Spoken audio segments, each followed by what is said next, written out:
So, nandito tayo ngayon sa clubhouse ng Clermont Phase 1 and Phase 2. So, yung clubhouse natin, makita naman natin na napakaganda at napakalawak. And itong clubhouse, binubuo to ng basketball court, function hall, kiddie playground, and swimming pool, saka picnic grounds. Alright, tara, silipin natin kung anong meron sa kanila.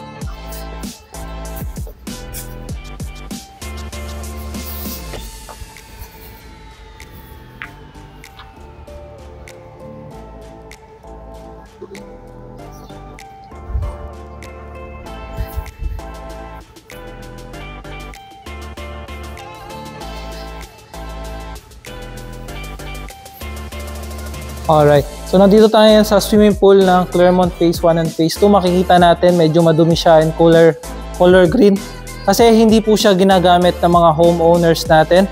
So pag ginagamitin po siya ng mga homeowners and clients natin, lilinisin po siya, magiging kulay blue ulit siya at usable na naman siya. Kasi bago po gamitin yan, lilinisin po talaga yan ng admin natin. So ito po yung function hall. So pwede po nating marenta to para sa kung magbe-birthday tayo or may parang debut ganun. So ayan. So tara guys, so dito sa Clermont Phase 1 and Phase 2, actually parang residential lots only din ito. So makita naman natin na sariling design yung mga pinapatuyo nilang mga bahay. Ngayon pupuntahan natin yung mga bahay, dadaanan natin sila. Saka pupunta tayo sa Phase 5. Tara, samahan niyo ako.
yung Clermont Phase 4 natin. So, makikita naman natin na bagong gawa na siya. So ito yung model unit ng Phase 4. So yung Phase 4 guys, meron siyang 88 square meter lot and 54 square meter floor area. Ayan guys. So ito yung parkingan niya, dito yung parking niya, dito yung firewall, alright? And then dito yung harap niya. Ayan yung harap. So depende sa inyo guys kung ano po yung extend nyo. Mas maganda talaga. For extension talaga siya. So ito yung loob niya. And then meron siyang 3 kwarto sa taas. Ito yung likod niya. So pwede itong maging dirty kitchen. So yung presyo nito guys, nandito sa vlog na to.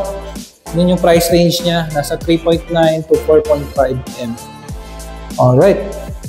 So pwede na tayo mag-invest. So guys, mayroon available dito, nakatayo na. Mas maganda yon. Ayan, dalawa yung kwarto. Dito yung master's bedroom. Alright, oh. Ngayon guys, pupuntahan natin yung Phase 5. Tara!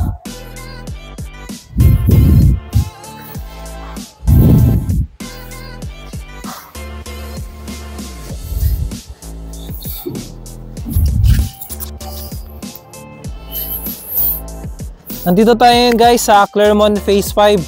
Sa Clermont Phase 5. So, sa Phase 5, residential lots only po yung mga available dito. So, ito po yung pinakamurang lote natin.